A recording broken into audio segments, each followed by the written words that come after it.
प्रिय मामा भक्त हो, बाळू मामा म्हणतात, बाळा, आता तुझ्या आयुष्यात एक अशी व्यक्ती येणार आहे जी तुझे नशीब बदलणार आहे. आता तुझ्या आयुष्यात चमत्काराची वेळ आलेली आहे. आता तुझे चांगले दिवस येणार आहे.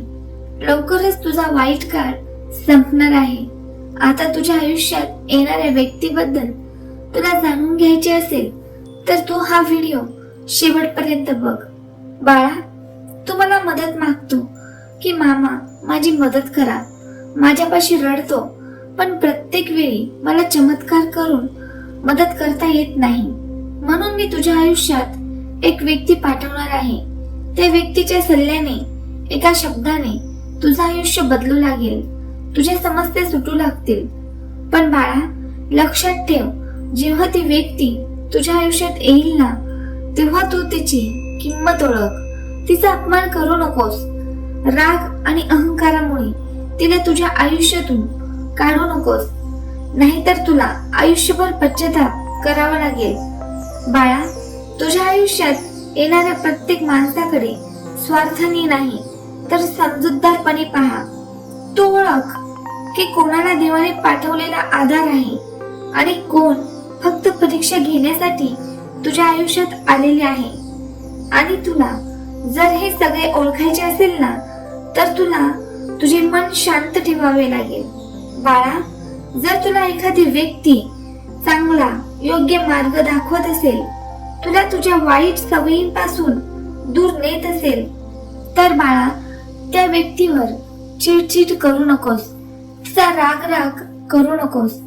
ती व्यक्ती जर तुझ्या यशासाठी प्रामाणिकपणे प्रयत्न करत असेल तर तिची कदर कर.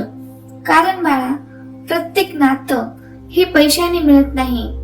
काही नाती ही देवाच्या कृपेने आणि आशीर्वादानेच मिळतात. बाळा, तुझे नशीब आता बदलेल.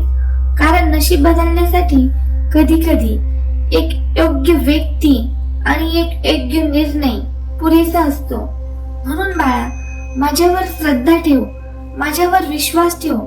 मी तुझ्या आयुष्यात लवकरच आता अशी व्यक्ती पाठवणार आहे जी तुझे चांगलेच करेल. पण बाळा, तुला ती व्यक्ती ओळखता आली पाहिजे.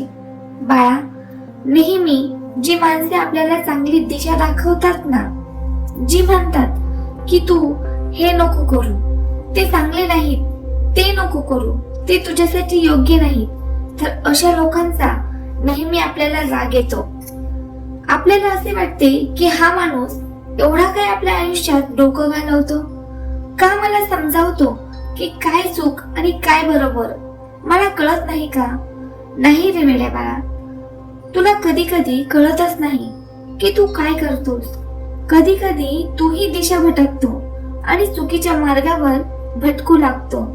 म्हणून अशा वेळी तुला सावरण्यासाठी मला तुझ्या आयुष्यात कोणाला ना कोणाला पाठवावेच लागतात. तू माझा भक्त आहेस आणि मी माझ्या भक्ताला वाईट मार्गावर कसा जाऊ देऊ?